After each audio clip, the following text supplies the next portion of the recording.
اعوذ باللہ من الشیطان الرجیم بسم اللہ الرحمن الرحیم ان اللہ وملائکتہ یصلون علی النبی یا ایہا الذین آمنوا صلوا علیہ وسلموا تسلیما اللہم صلی علی سیدنا مولانا محمد وعلی آل سیدنا مولانا.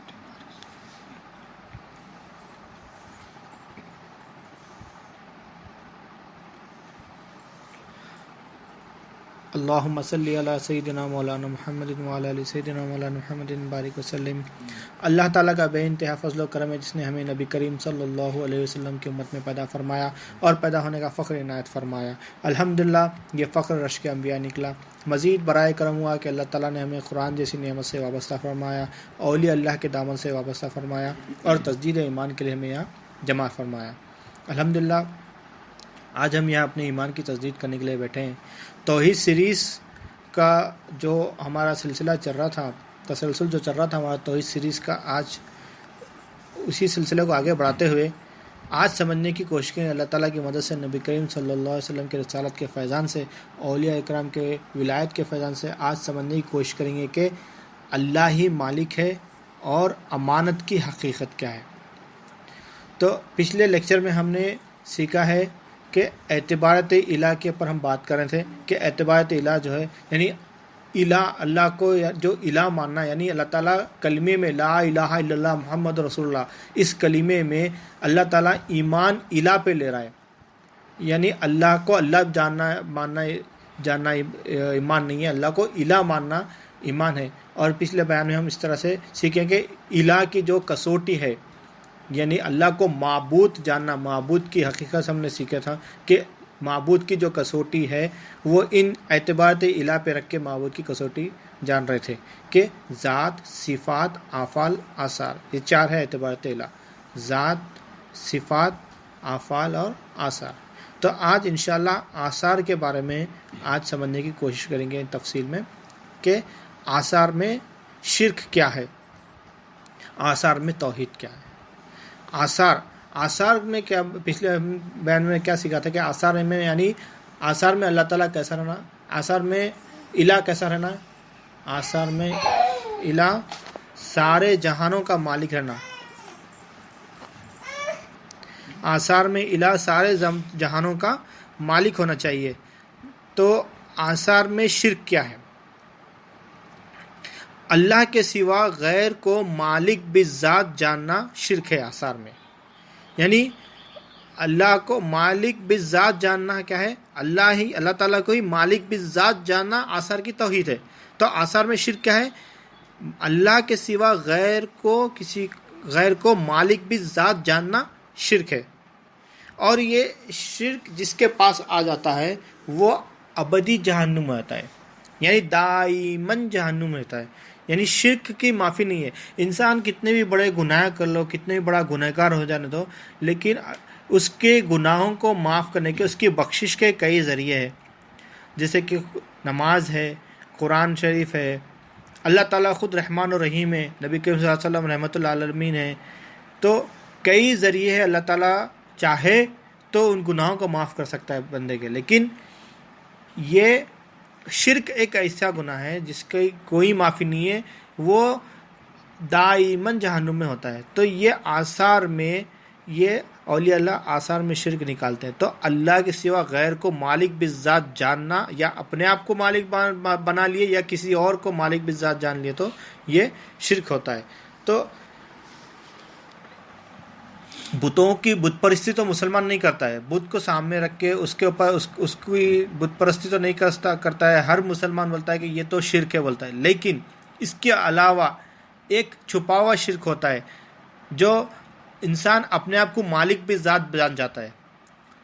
دنیا میں فی زمانہ ہر شے میں، ہر چیز میں، یا تو اپنے آپ کو مالک بنا رہے ہیں کہ میں پال رہا ہوں، میں پرورش کر رہا ہوں، یا پھر کسی اور کو مالک بنا رہے ہیں کہ میں اس کے ذریعے میری پرورش ہو رہی ہے، وہ میرے کو پال رہا ہے. تو یہ چھپا ہوا شرک ہے، یہ بھی شرک ہے. تو اس شرک کو بھی نکالنے کی کوشش کرتے ہیں اولیاء اللہ.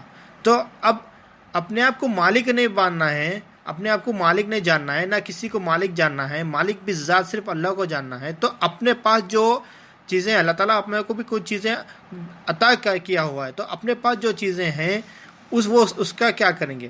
تو اپنے پاس جو کچھ بھی چیزیں اویلیبل ہے، جو بھی ہے اپنے پاس، اس کو امانت سمجھنا ہے، اللہ تعالیٰ کی امانت سمجھنا ہے۔ اب مثال کے طور پہ شادی میں بہت سارے تحفے دیے جاتے ہیں، جو بھی بندہ آتا ہے اس کو تحفے دیتے ہیں۔ تو اب وہ بندہ شادی میں جو دولہا دلہن ہے انہوں کو تحفہ لے کے آ کے دیا، تو اب وہ تحفہ جو قبول کر لیے تو اب وہ تحفے کے وہ لوگ بن گئے مالک، اس کے ان کو مالک بنا دیا گیا۔ اب اگر کوئی تحفہ دے کے اس کے بعد میں دوسرے دن آگے میں آپ کو کل تحفہ دیا تھا، میرے کو واپس کرو بولے تو دے سکتے، واپس نہیں دے سکتے۔ انہوں بولتے بھائی آپ دے دیے تھے ہم کو، ہماری ہو گئی چیز، اب اس کو ہم استعمال کرتے، توڑتے، پھینکتے، گھما دیتے، کچھ بھی کرتے، کسی کو دے دیتے، ہماری مرضی تھی۔ آپ دے کے پھر مانگ رہے ہیں، یہ کیسا ہو سکتا؟ یعنی آپ کسی کو دے دیے تو وہ اس کا مالک ہو گیا، پھر انہیں کیسا مانگ سکتے؟ تو یہ اگر کسی کو مالک بنا دے تو اس سے واپس نہیں لے سکتے۔ ہاں اگر وہ چیز امانتاً دے دیے کسی کو کہ بھائی یہ آپ کے پاس رکھو، میں لیتا ہوں، یہ میری چیز ہے، میں آپ سے بعد میں لیتا ہوں، یہ امانت ہو گئی۔ اب جب چاہے جب مانگا وہ انسان تو جو کا تو اس کو واپس کرنا پڑتا ہے۔ تو اسی طرح سے اللہ تعالیٰ نے ہمیں بہت ساری چیزیں عطا کیا ہے، لیکن اللہ تعالیٰ ہمارے کو مالک نے بنایا۔ اگر انسان کسی کو مالک بنا دیا، تحفہ دے دیا، تو اس سے مانگنے کے لیے شرماتا ہے کہ میں اسے کیسا مانگوں، بلکہ تو اللہ تعالیٰ جب انسان شرماتا ہے تو اللہ تعالیٰ کیسا پھر مانگ سکتا ہے کہ اگر اپنے کو مالک بنائے تو اللہ تعالیٰ کیسا مانگ سکتا ہے؟ لیکن اللہ تعالیٰ جب چاہے جب اپنے سے کچھ بھی لے لیتا ہے، اور جب چاہے جب کسی کو کچھ عطا کر دیتا ہے۔ تو اس سے یہ بات سمجھ آتی ہے کہ اللہ تعالیٰ جو کچھ بھی ہمیں کو عطا کر رہا ہے وہ کیا ہے، اس کا ذاتی مالک صرف اللہ ہے۔ ہمیں امانتاً وہ چیز عطا ہو رہی ہے، امانتاً وہ چیز مل رہی ہے، اور جب اللہ چاہے وہ چیز جو اللہ مانگا اس کو واپس کرنا پڑتا ہے۔ امام غزالی رحمۃ اللہ علیہ اپنے کتاب شفقت القلوب میں واقعہ بیان کرتے ہیں کہ قیامت کے دن ایک بندہ حاضر ہوگا، اس نے امانت ادا نہیں کی ہوگی۔ اللہ تعالیٰ سے سوال کرے گا کہ کیا تو نے وہ امانت ادا کی ہے؟ صرف ایک امانت کی بات ہے، یہاں پہ صرف ایک امانت کا سوال ہو رہا ہے کہ کیا تو نے فلاں امانت ادا کی ہے؟ تو وہ بندہ جواب دے گا باری تعالیٰ میں نے وہ امانت ادا نہیں کی ہے۔ تو اللہ تعالیٰ اس امانت کو دوزخ کے تہہ میں رکھ دیں گے، آخری تہہ میں رکھ دیں گے، جہاں پر اور اس کو بولیں گے کہ جا کے وہ امانت وہاں سے لے کر آ۔ تو اس کو وہاں تک جانے میں 70 سال لگیں گے، قیامت کے 70 سال، دنیا کے 70 سال نہیں، قیامت کے 70 سال لگیں گے اس کو وہ امانت لانے کے لیے، جانے کے لیے، اور لے کے جانے کے لیے 70 سال، اور لے کے واپس آنے کے لیے 70 سال لگیں گے۔ پھر اس کے بعد میں جب وہ اوپر تک آئے گا تو وہاں سے وہ پھسل کے نیچے گر جائے گا، پھر وہ واپس 70 سال نیچے جائے گا، پھر وہ 70 سال واپس اوپر آئے گا۔ یہ سلسلہ جب تک چلتا رہے گا جب تک کہ نبی کریم صلی اللہ علیہ وسلم کی شفاعت نہ ہو۔ اور نبی کریم صلی اللہ علیہ وسلم کی شفاعت ہونے کے لیے ذرہ برابر ایمان ضروری ہے۔ ایمان اور شرک یہ دونوں اپوزٹ ہے۔ اگر بندے کے اندر ایمان آ گیا تو شرک نکل جاتا، اگر شرک آ گیا تو ایمان نکل جاتا۔ تو آثار میں اگر اپن کسی کو مالک مان لیے، مالک بذات جان لیے اگر کسی کو، تو پھر ایمان نکل گیا، پھر اپن شرک میں آ گئے، تو اب اس نبی کریم صلی اللہ علیہ وسلم کی شفاعت بھی نہیں ہوگی۔ نبی کریم صلی اللہ علیہ وسلم کی شفاعت صرف ایمان والوں کے لیے، جو ذرہ برابر ایمان بھی رکھتا ہے اس کے لیے شفاعت ہوگی۔ لیکن جو شرک آ گیا تو پھر تو ایمان بالکل نہیں ہے اس کے پاس، ایمان تو نکل گیا، تو پھر اس کے بعد میں پھر اس کی شفاعت بھی نہیں ہوگی، وہ دائمی جہنم بن جائے گا، جہنمی بن جائے گا۔ تو اللہ حفاظت فرمائے۔ تو اپنے کو یہاں پہ دو باتیں کی جا رہی ہے کہ امانت کس طرح سے ادا کرنا ہے، اور کیا ہے اللہ ہی کو مالک بذات جاننا ہے۔ تو امانتیں ادا کرنا ہے اپنے کو، تو اللہ کی امانت کس طرح سے ادا کرنا ہے۔ اب تفسیر نعیمی میں ایک امانت تو انسان ایک دوسرے سے جو لے رہا ہے، کچھ پیسہ لے رہا ہے، کوئی چیز لے رہا ہے، یہ تو ایک امانت ہو گئی ہے۔ لیکن اس کے علاوہ اللہ تعالیٰ کی بھی کچھ امانتیں ہیں، اللہ تعالیٰ کی امانتیں وہ بھی ہم کو ادا کرنا ہے۔ یہ تفسیر نعیمی میں آتا ہے کہ آنکھ بھی اللہ کی امانت ہے، کان بھی اللہ کی امانت ہے، زبان بھی اللہ کی امانت ہے، قلب بھی اللہ کی امانت ہے۔ تو اب اللہ تعالیٰ کی امانت کیسے ادا کرنا اپنے کو؟ تو امانت ادا کرنے کا طریقہ یہ ہے کہ مالک جیسا چاہے اس کو ویسا استعمال کرنا، جیسا مالک نے حکم دیا ویسا استعمال کرنا، مالک کے منشا کے تحت استعمال ہونا۔ اپنی مرضی سے اگر استعمال کرے تو امانت میں خیانت ہے، مالک کی مرضی سے استعمال کریں گے تو وہ امانت ادا ہوگی۔ تفسیر نعیمی میں آتا ہے کہ آنکھ اللہ کی امانت ہے۔ آنکھ اللہ کی امانت کیسا؟ ابھی آنکھ اللہ کی امانت ہے تو ادا کیسا کرے؟ اللہ تعالیٰ جو دیکھنے کے لیے کہا گیا ہے وہی دیکھنا، اللہ تعالیٰ جو دیکھنے سے منع کیا گیا ہے وہ نہیں دیکھنا۔ زبان اللہ تعالیٰ کی امانت ہے۔ زبان اللہ تعالیٰ کیوں دیا؟ اللہ کے ذکر کے لیے دیا۔ اللہ جو چیزوں پہ جائز کیا گیا، جو کلام جائز کر رہا ہے اسی کلام کو بولنا ہے۔ اللہ تعالیٰ کو جو کلام پسند نہیں ہے وہ کلام نہیں بولنا ہے، ورنہ پھر امانت میں خیانت ہوگی۔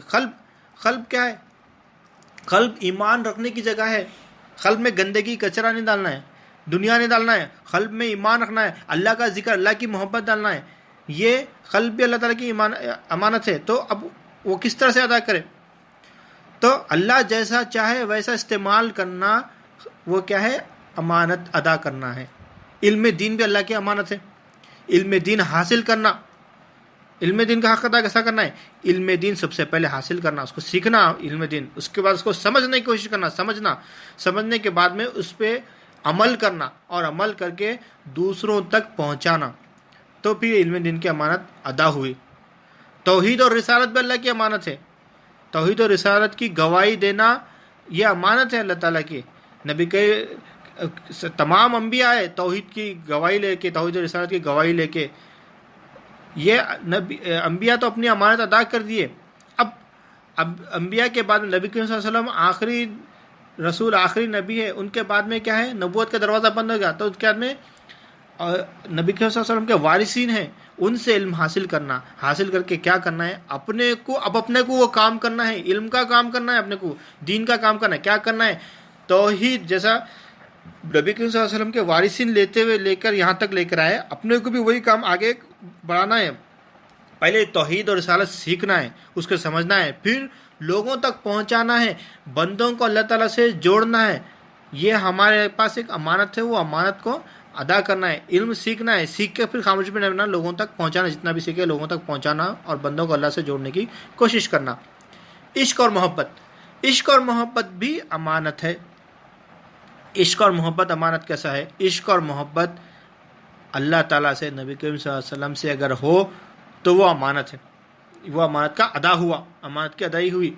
اللہ سے عشق ہونا، نبی کریم صلی اللہ علیہ وسلم سے عشق ہونا، بیوی بچوں سے، دوستوں سے، ماں باپ سے، جس سے بھی آپ محبت کریں، عشق و محبت کریں، اللہ کے خاطر ہونا۔ دوستوں سے مل رہے ہیں، اللہ کی خاطر محبت رہنا۔ بیوی بچوں سے محبت کریں، اللہ کی خاطر محبت رہنا۔ رشتہ داروں سے محبت ہے، اللہ کی خاطر محبت رہنا، تو یہ امانت کی ادا ہوئی۔ نفسیاتی طور پہ اگر اپن کسی سے محبت رکھ رہے ہیں، اللہ کی خاطر محبت نہیں رکھ رہے ہیں، تو پھر ہم اس عشق اور محبت میں ہم وہ کر دیتے جو اللہ تعالیٰ کی مرضی نہیں ہے۔ بیوی بچوں سے محبت رکھنا ہے، بالکل بے شک محبت رکھنا، لیکن اللہ کے خاطر اگر ان لوگوں سے محبت رکھیں تو ان لوگوں کو اللہ کے خاطر اگر محبت رکھنا تو اللہ کے مرضی کے تحت ان لوگوں کا کام کرتے پن، ان لوگوں کی تربیت۔ اللہ کی مرضی کیا ہے کہ بیوی بچوں کی صحیح تربیت کرنا، ان لوگوں کی صحیح تربیت کرتے، ان کو دین سکھاتے، اللہ تعالیٰ کے بارے میں بتاتے، نبی کریم صلی اللہ علیہ وسلم کے بارے میں بتاتے اور سکھاتے۔ اگر وہ دین میں پیچھے ہو جا رہے ہیں، دین میں سستی دکھا رہے ہیں، تو ہم ان کے اوپر سختی دکھاتے، ان کو دین سیکھنے کے لیے فورس کرتے۔ یہ اگر اللہ تعالیٰ کے خاطر لوگوں کی محبت رہی تو اللہ تعالیٰ کے لیے غصہ آتا، اللہ تعالیٰ کے لیے محبت آتی۔ اگر نفسیاتی طور پہ محبت ہے تو پھر ہم کیا کرتے؟ دین میں سستی دکھاتے، اگر بیوی بچوں کو دیندار نہیں بناتے۔ ابھی ہر کوئی کیا ہے؟ انگلش پڑھے، ایجوکیشن حاصل کرنا بلکہ اس کے پیچھے پڑے ہوئے۔ بے شک انگلش پڑھے حاصل کرنا ہے، ایجوکیشن حاصل کرنا ہے، اس میں دین اس کی میں منع نہیں کر رہا ہے، لیکن دیندار بنانا یہ بہت ضروری ہے۔ تو دین کی تبلیغ نہیں ہو رہی، سب سے پہلے اپنے آپ کو دین کی دعوت دینا ہے، اس کے اندر بیوی بچوں کو دین کی دعوت دینے کا ہے، کہ یہ دین کی دعوت نہیں ہو رہی۔ یہ کیا ہے؟ وہ تو سیکھ لیتے، قرآن ایک بار پڑھ لیے تو ہو گیا، چلتا، ایسا ماحول چل رہا ہے۔ تو سب سے پہلے یہ کیا ہے؟ یہاں پہ امانت میں خیانت ہو رہی ہے۔ تو سب سے پہلے بیوی بچوں کو دیندار بنانا، ان لوگوں کو دین سکھانا، یہ کیا ہے؟ امانت کی ادائی ہے۔ تو یہ جب ہوتا جب ہر رشتہ کیا ہے؟ اللہ کی خاطر نبھا رہے ہیں، اللہ کی خاطر کسی سے محبت کر رہے ہیں، تو پھر اللہ کی مرضی کے تحت اس کو دیکھتے، اللہ کی مرضی کے تحت اس کی تربیت کرتے، اور اللہ کی مرضی کے تحت اس سے خوش بھی ہوتے اور اللہ کی مرضی کے تحت اس سے ناراض بھی ہوتے، نفسیاتی طور پہ نہیں ہوتے۔ ماں باپ بھی اللہ کی امانت ہے، اللہ کی امانت سمجھیں گے تو اللہ کی مرضی کے تحت اپن ان کی فرما برداری کریں گے، ان کی خدمت کریں گے، لیکن نفسیاتی طور پہ رہیں تو پھر اب اولاد جو نافرمان ہو رہی ہے، یہی وجہ ہے۔ تو اسی بات کو آگے بڑھاتے ہوئے کہ بات یہاں پہ سمجھنے کی ہے کہ اللہ کے مرضی کے تحت، اللہ کے منشا کے تحت استعمال کرنا ہر شے تو وہ امانت ادا کرنا ہے۔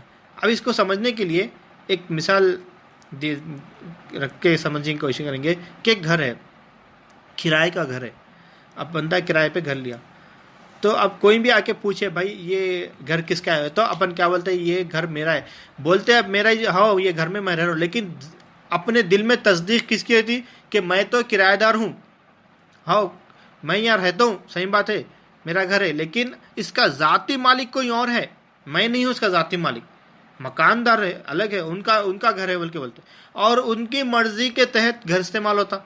اگر انہوں بولے کہ یہ گھر یہ جیسا دیے میرے کو ویسی چاہیے، کچھ بھی چیز خراب نہیں ہونا، کچھ بھی گھر میں کچرا نہیں ہونا، صفائی رہنا، سب چیز، تو اس کو ویسے ہی برابر استعمال کرتے۔ تو ہمارے ذہن میں بھی یہی رہنا کہ جو کچھ بھی ہمارے پاس ہے وہ سب کرائے کا ہے، یہ سب امانت ہے، امانت دار ہے، امانت ہے سب کچھ، اللہ کی مرضی کے تحت اس کو استعمال کرنا، کیونکہ جب اگر وہ مانگے تو ہم کو جو کا تو واپس کرنا، جیسا اللہ تعالیٰ جیسا دیا قلب سلیم ویسا قلب سلیم واپس کرنا ہے، اس میں گندگی پورا دنیا بھر کے واپس نہیں کرنا ہے اپنے کو۔ تو یہ امانت ادا کرنے کا یہ کیا ہے، طریقہ ہے۔ اکثر لوگ بولتے میرے کو غصہ آ جاتا، میرے کو غصہ میرے کو برداشت نہیں ہوتا۔ غصہ برداشت کیوں نہیں ہوتا آتما کو؟ اللہ کی مرضی کے تحت اگر غصہ کرنا ہے تو وہاں پہ غصہ کرنا ہے، جہاں پہ شرک کی بات ہو رہی ہے، جہاں پہ تربیت کی بات ہو رہی ہے، وہاں پہ جہاں غصہ کرنا ضروری ہے وہاں غصہ کرنا ہے، جہاں غصہ نہیں کرنا ہے وہاں پہ غصہ نہیں کرنا ہے۔ لیکن اپنے پاس طریقہ کیا ہے، جو اپنے سے زیادہ طاقتور ہوتا ہے، جو باس ہے، انہیں کچھ بھی بول جاتا تو غصہ وہاں پہ برداشت کر لیتے، لیکن بیوی بچوں پہ غصہ نکال لیتے۔ تو یہاں پہ وہ لوگ کمزور ہیں، وہ لوگ جواب نہیں دے سکتے، ماں باپ بوڑھے ان لوگ کے اوپر غصہ نکالتے، تو وہ لوگ جواب نہیں دے سکتے، یہاں پہ تمہارا ہونا کچھ بھی نہیں کر سکتے، تو ان لوگ کے اوپر غصہ نکالتے۔ اور جہاں پہ تمہاری پٹائی ہو سکتی ہے، جہاں تمہارا نقصان ہو سکتا ہے، وہاں پہ غصے کو برداشت کر لیتے۔ تو یہ اپنے اندر یہ جو چیزیں ہیں یہ بدلنے کی ضرورت ہے۔ غصہ بھی کرنا ہے اللہ کی مرضی کے تحت کرنا ہے، یہاں پہ اللہ کی مرضی کیا ہے وہاں پہ میرے کو کرنا ہے نہیں کرنا ہے، تو اس حساب سے اپنی ہر کام اللہ کی مرضی کے تحت کرے تو کیا ہے، اس میں امانت کی ادائیگی ہوتی ہے۔ تو سب سے پہلے کیا ہے، اولاد کو دیندار بنانا یہ زیادہ ضروری ہے۔ ایک دفعہ کا ذکر ہے، نبی کریم صلی اللہ علیہ وسلم کے پاس ایک جنازہ آتا ہے، وہ جنازے کی نماز کے لیے لوگ آتے ہیں، تو نبی کریم صلی اللہ علیہ وسلم سوال کرتے ہیں کہ کیا مرحوم کے پر کوئی قرضہ باقی ہے؟ تو لوگ بولتے ہیں کہ یا رسول اللہ صلی اللہ علیہ وسلم اس مرحوم کے پر کوئی قرضہ باقی نہیں ہے، تو نبی کریم صلی اللہ علیہ وسلم اس کے جنازے کی نماز پڑھا دیتے ہیں۔ پھر دوسرا جنازہ آتا ہے، پھر نبی کریم صلی اللہ علیہ وسلم سوال کرتے ہیں کہ کیا مرحوم کے اوپر کوئی قرض باقی ہے؟ تو لوگ بولتے ہیں جی نبی کریم صلی اللہ علیہ وسلم یا رسول اللہ کچھ قرض اس کے اوپر باقی تھا، تو نبی کریم صلی اللہ علیہ وسلم سوال کرتے ہیں کیا اس نے کوئی مال چھوڑ گیا ہے؟ تو لوگ جواب دیتے ہیں یا رسول اللہ صلی اللہ علیہ وسلم ہاں اس کے پاس کچھ مال چھوڑ گیا ہے وہ، جس سے اس کی قرض کی ادائیگی ہو سکتی ہے، تو نبی کریم صلی اللہ علیہ وسلم اس کی جنازے کی نماز پڑھا دیتے ہیں۔ تیسرا جنازہ آتا ہے، نبی کریم صلی اللہ علیہ وسلم پھر سوال کرتے ہیں کہ کیا مرحوم کے اوپر کوئی قرض باقی ہے؟ تو لوگ جواب دیتے ہیں یا رسول اللہ صلی اللہ علیہ وسلم ہاں اس کے اوپر کچھ قرض باقی ہے، تو نبی کریم صلی اللہ علیہ وسلم سوال کرتے ہیں کیا اس نے کچھ مال چھوڑ گیا ہے؟ تو لوگ فرماتے ہیں کہ نہیں نبی کریم صلی اللہ علیہ وسلم اس نے کوئی مال نہیں چھوڑا ہے، تو نبی کریم صلی اللہ علیہ وسلم فرماتے ہیں کہ اپنے بھائی کی جنازے کی نماز خود پڑھا لو۔ اللہ اکبر۔ تو قرض امانت ادا کرنے کا اتنا امپورٹنٹ ہے، نبی کریم صلی اللہ علیہ وسلم جو رحمت اللہ عالمین نے انہوں نے نماز پڑھانے کے لیے انکار کر دیا کیونکہ اس کا قرض باقی تھا، کیونکہ اللہ تعالیٰ فرماتا ہے کہ میں ہر گناہ معاف کر دوں گا، لیکن کیا ہے امانت، کسی کی امانت باقی تو میں اس کو معاف نہیں کروں گا۔ تو امانت صرف پیسہ دولت دنیا سے لیے یہ نہیں، اللہ تعالیٰ کی بھی امانت ہے، نبی کریم صلی اللہ علیہ وسلم کی بھی امانت ہے، وہ امانت ہم کو ادا کرنا ہے۔ کس طرح سے ادا کرنا ہے؟ جیسا استعمال کرنے کا حق ہے ویسا استعمال کرنا یہ امانت ادا کرنے کا طریقہ ہے۔ ایک شخص آیا، یا رسول اللہ صلی اللہ علیہ وسلم، اگر میں دل سے اللہ کی راہ میں جہاد کروں تو کیا میرے سارے گناہ معاف ہو جائیں گے؟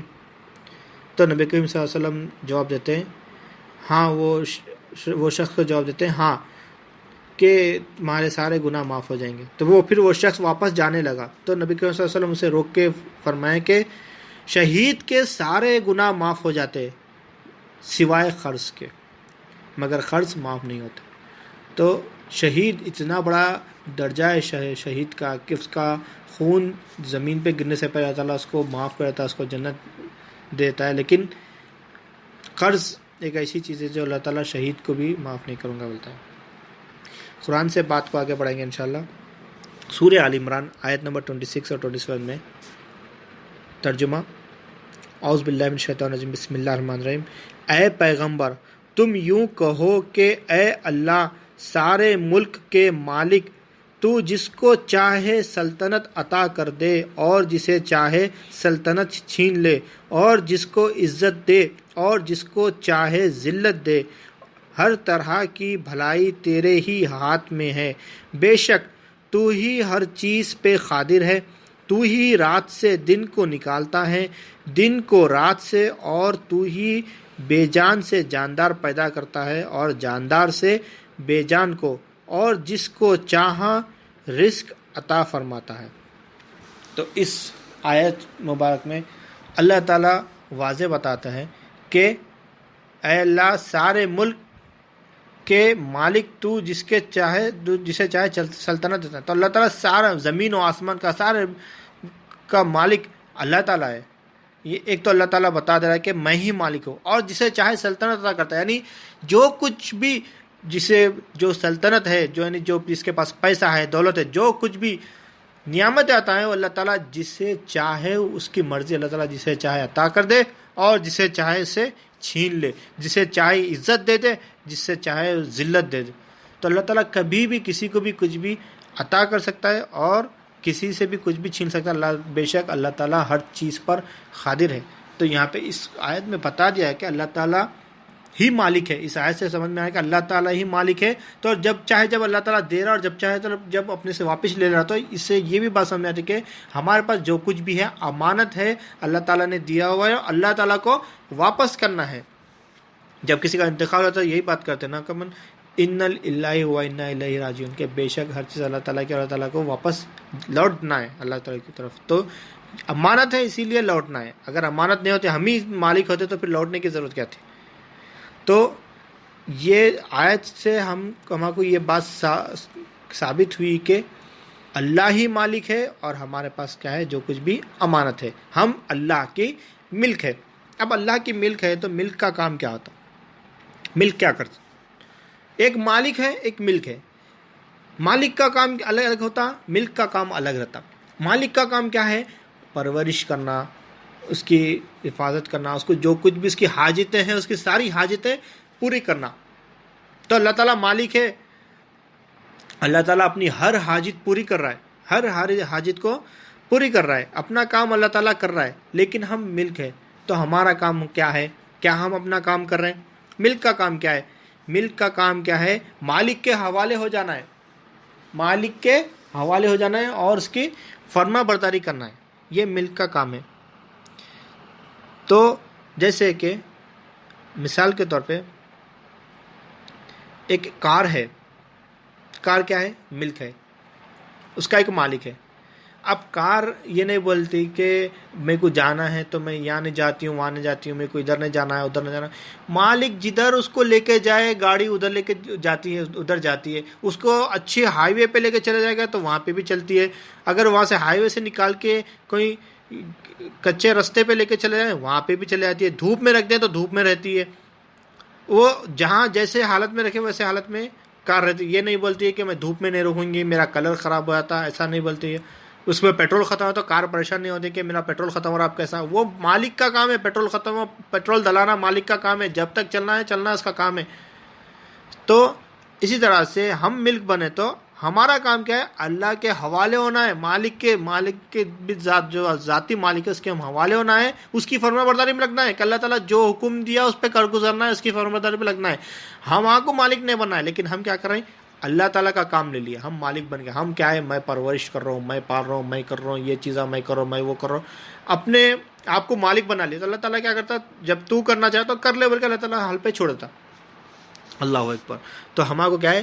ملک بننا ہے، اللہ تعالیٰ کی فرما برداری کرنا ہے، مالک کا کام لے کے ہم کو پریشان نہیں ہونا ہے کہ ہم کو یہ چیز نہیں ملی، وہ چیز نہیں ملی، یہ کرنا تھا، وہ کرنا تھا، یہ جمع کرنا ہے، وہ جمع کرنا ہے، اس کے لیے پریشان نہیں کرنا ہے. بے شک جو چیز کی ضرورت ہے، جو اسٹیپس لینا ہے وہ لینا ہے، اپنے کو محنت کرنا ہے، اپنا کام ہے.